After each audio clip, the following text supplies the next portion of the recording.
नमस्कार दोस्तों, स्वागत है आपका प्रोजेक्ट हिंट के एक और शानदार वीडियो ट्यूटोरियल में।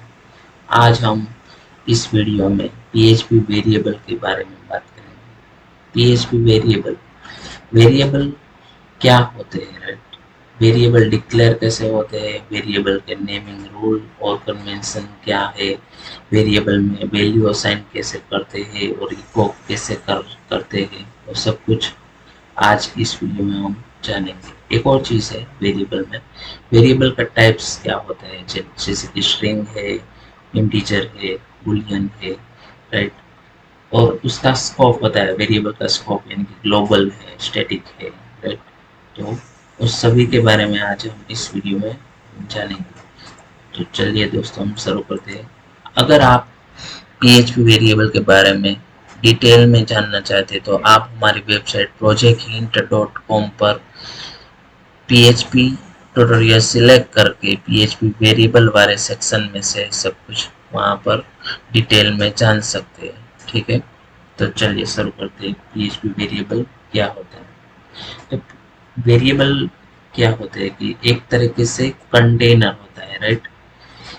जिसमें हम कोई भी स्ट्रिंग, बुलियन और वैल्यू स्टोर कर सकते हैं, राइट? जैसे कि यहाँ पर आप देख सकते हैं कि पीएचपी वेरिएबल में हमें नेम वेरिएबल है, राइट? उसमें हमें जॉन स्ट्रिंग वेरिएबल हमें स्टोर करके रखता है। एज का वेरिएबल है, उसमें हमने इंटीजर वैल्यू 30 स्टोर करके रखा है, राइट? जैसे ही हम इसको स्क्रिप्ट में एक हम पीएचपी स्क्रिप्ट क्रिएट करते हैं, राइट? अगर आपको भी पीएचपी स्क्रिप्ट रन करनी है तो आप हमारा पहले का वीडियो चेक करके बना सकते हैं, राइट? पहले आपको सेम स्टार्ट करना पड़ेगा, ठीक है? सेम स्टार्ट है या नहीं, सेम कंट्रोल पैनल पर अगर इंस्टॉल नहीं है तो आप इंस्टॉल कर लीजिए, ठीक है? यहाँ पर चेक कर लीजिए अपाचे सर्वर रनिंग है 80 पोर्ट पर, यहाँ पर रनिंग है, राइट? उसके बाद htdoc फोल्डर होगा जहाँ पर इंस्टॉल किया हुआ है, राइट? जेम फोल्डर में जाके htdoc में जाना है। htdoc में php ट्यूटोरियल का हमने पहले से ही वहाँ पर एक फोल्डर क्रिएट करके रखा है, राइट? उस पर यहाँ पर एक नई फाइल क्रिएट कर लीजिए वेरिएबल डॉट php, ठीक है? यहाँ पर हमने दो वेरिएबल डिक्लेयर और वैल्यू भी असाइन कर दी है, राइट?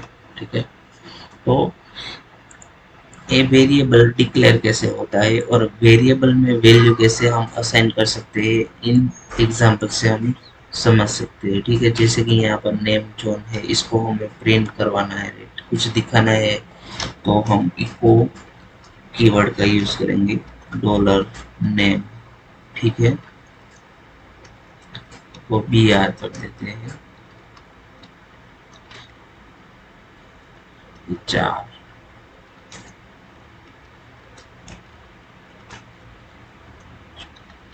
यहाँ पर आपने देखा कि पीएचपी का स्टार्टिंग टैग, पीएचपी का एंडिंग टैग और यहाँ पे वेरिएबल में एक नेमिंग रूल रहता है, राइट? जैसे कि कोई भी वेरिएबल है उसको हम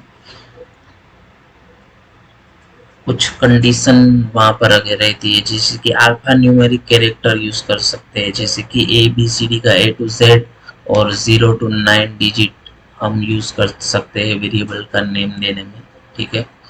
यहाँ पर हम देख सकते हैं कि जैसे ही ये सिंपल स्क्रिप्ट हम ब्राउज़र पर रन करेंगे, लोकल होस्ट php ट्यूटोरियल्स और हमारी जो फाइल जो हमने क्रिएट की है, राइट?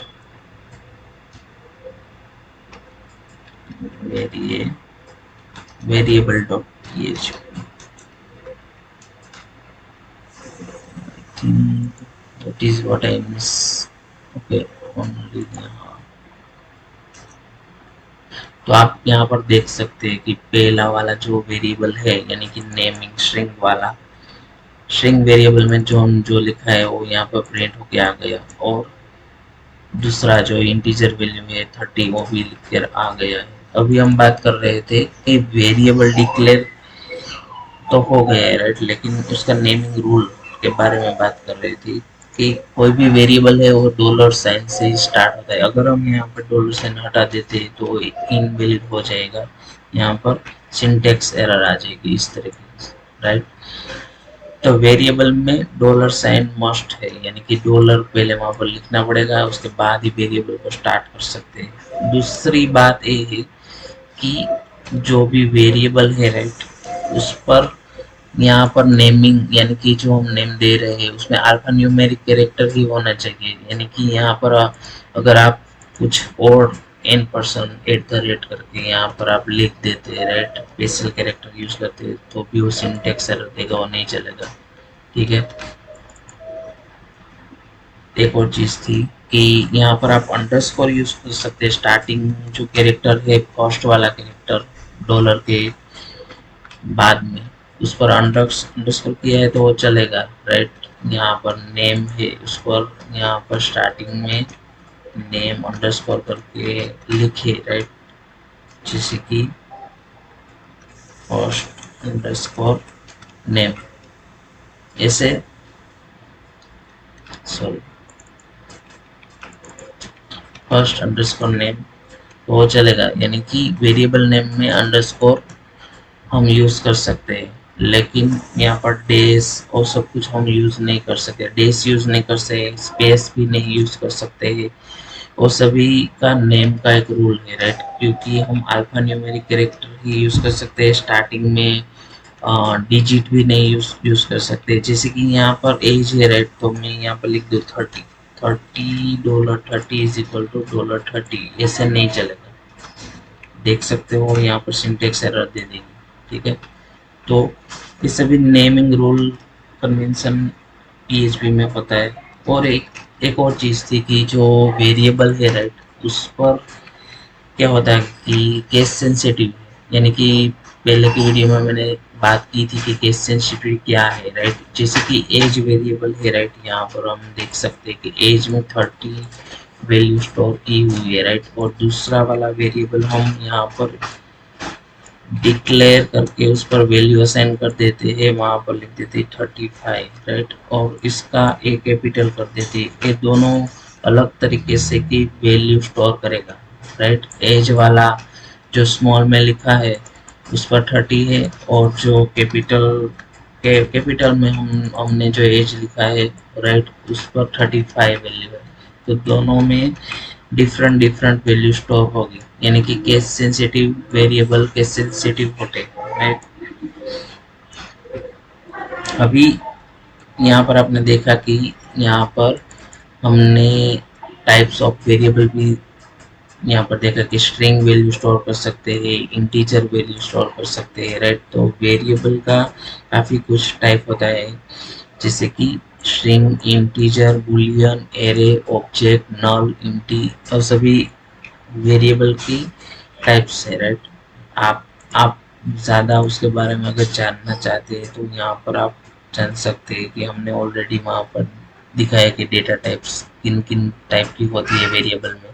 जैसे कि ए वाला ये स्ट्रिंग वैल्यू स्टोर करता है, इसमें एज है, ये इंटीजर वैल्यू स्टोर करता है, ये फ्लोटिंग पॉइंट वैल्यू स्टोर करता है, राइट, डेसिमल पॉइंट यानी कि 19.9 something like that, right. Boolean में ट्रू फॉल्स वैल्यू ही होते हैं, राइट, यानी कि ट्रू, अगर कंडीशन ट्रू होती है, इस यूजर लॉगिन है तो उसको कंडीशन चेक करवाना है तो बुलियन वैल्यू ही स्टोर करेंगे, यानी कि ट्रू और false, right. Array array array में क्या होता है कि हम मल्टीपल वैल्यू स्टोर कर सकते हैं, यानी कि 10, 12 वैसे करके। यानी कि यहाँ पर एज है, राइट, यहाँ पर 2 एज, तो हम एज का एरे क्रिएट कर सकते हैं इस तरीके से। यहाँ पर वैल्यू स्टोर कर सकते हैं 30 और 35, राइट। इस तरीके से हम एरे वेरिएबल क्रिएट कर सकते हैं, और एरे को हम इको नहीं करवा सकते क्योंकि array variable multiple value store होती है, तो इसे हमें प्रिंट आर करना होगा। प्रिंट आर फंक्शन होता है पीएचपी में, कुछ दिखाना है, राइट, तो इको का भी यूज कर सकते हो, प्रिंट आर कर। लेकिन प्रिंट आर में क्या है कि हम एरे वैल्यू भी दिखा सकते हैं, इको में नहीं दिखा सकते, ठीक है। जैसे ही प्रिंट करेंगे यहाँ पर आपको दिखेगा 30 और 35। ठीक है, तो आपने डेटा टाइप्स ऑफ वेरिएबल तो जान लिया, राइट। उसके बाद आता है वेरिएबल का स्कोप। यानी कि स्कोप वेरिएबल में क्या होता है कि आपकी यहाँ पर मान लीजिए कि कुछ पैरामीटर पास करवाते हैं, राइट। एज यहाँ से हम पास करवाते हैं, जैसे कि age is equal to 39, right. इस एज को यानी कि यूआरएल में जो दिया गया है उस वेरिएबल को हमें गेट करवाना है, तो यहाँ पर हम इसको कमेंट आउट कर देते हैं, इस वाले को।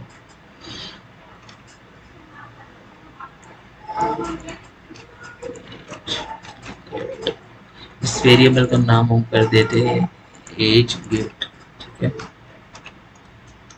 क्योंकि हम ग्लोबल वेरिएबल को यूज कर रहे हैं, तो $_ गेट, इस तरीके से हम यूआरएल में से पैरामीटर से वैल्यू गेट कर सकते हैं और इसको यहाँ पर प्रिंट करवा सकते हैं। यहाँ पर आप इको भी लिख सकते हैं, प्रिंटर भी लिख सकते हैं। इको लिखिए तो भी चलेगा, प्रिंटर लिखेंगे तो भी चलेगा। ठीक है, जैसे ही यहाँ पर लिखेंगे एज वेरिएबल पास नहीं किया, इस तरीके से 39, राइट।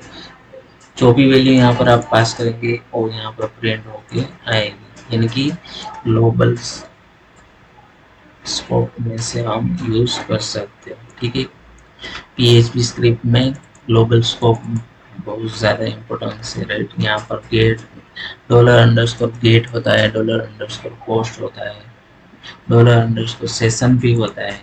$_ यानी कि यूआरएल में से हमें कोई वेरिएबल लेना है तो $_ यूज कर सकते हैं, $_ भी यूज कर सकते हैं, इस तरीके से पेस्ट तो भी चलेगा। ठीक है, जैसे कि यहाँ पर लिखा वही वैल्यू प्रिंट होके आएगी। पोस्ट है यानी कि कुछ एपीआई यानी कि मोबाइल डेवलपमेंट कर रहे हैं, राइट। वहाँ पर यूआरएल में हम डेटा नहीं पास कर सकते, बॉडी में पास करना पड़ता है, यानी कि पोस्टमैन होता है, राइट। तो वहाँ पर हम पोस्ट रिक्वेस्ट सेंड कर दिए एपीआई डेवलपमेंट में, तो वहाँ पर क्या होता है कि हमें $_ का यूज करना पड़ता है। ठीक है, कोई इमेज है, कोई नेम है, कोई जेसन में एरे पास करता है, उस सभी केस में हम $_ यूज करेंगे। $_ का कहाँ पर यूज कर सकते हैं, कोई यूजर लॉगिन है या नहीं, यूजर का डेटा हमें सेशन में स्टोर करवाना है, यानी कि यूजर यूजर यूजर ने लॉगिन किया है, उसका नाम क्या है, उसका ईमेल क्या है, राइट। तो सभी चीज हम सेशन वेरिएबल में स्टोर कर सकते हैं। यहाँ पर आप जान सकते हैं सेशन वेरिएबल क्या है, राइट।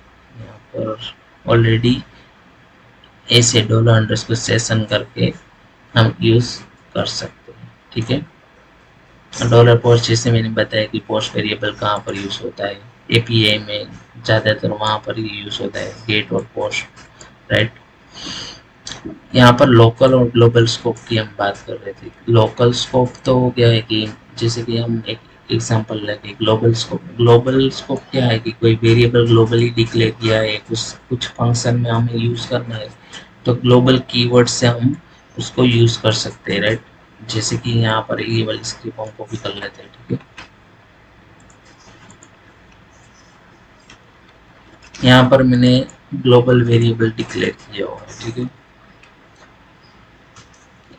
इसको टेस्ट फंक्शन में अगर यूज करना है हमें, तो यहाँ पर पहले ग्लोबल वेरिएबल को यूज करने के लिए उसको यहाँ पर फिर से ग्लोबल वेरिएबल लिखना पड़ेगा, उसके बाद ही हम इसको यहाँ पर प्रिंट करवा सकते हैं, यानी कि इनिशियलाइज कर रहे हैं, राइट। यहाँ पर तो हम उसकी वैल्यू असाइन कर दे रहे हैं, इस यूज करने के लिए ग्लोबल कीवर्ड का यूज करके यहाँ पर हम एक्सेस कर सकते हैं फंक्शन के इनसाइड। वरना क्या करना पड़ेगा, ग्लोबल वेरिएबल है, राइट। अगर आपको यहाँ पर चाहिए फंक्शन, यहाँ से पास करना पड़ेगा, उसके बाद यहाँ पर यूज होता है, यूज और यहाँ पर प्रिंट होगा, जैसे कि देखते हैं I am, this is local variable, right, not global. जैसे कि लोकल यानी कि यहाँ से वैल्यू साइन की फंक्शन में पास किया और यहाँ पर प्रिंट किया तो लोकल। लेकिन अगर ग्लोबली डिक्लेयर किया है, राइट, और ग्लोबल फंक्शन का यूज करते हैं यहाँ पर, तो उसको हम डायरेक्टली यूज कर सकते हैं।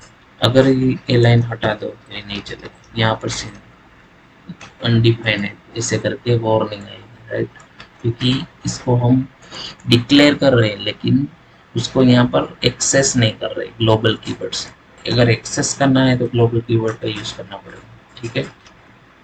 उसके बाद ही हम इसको करा सकते हैं। अभी देख लीजिए यहाँ पर चलेगा।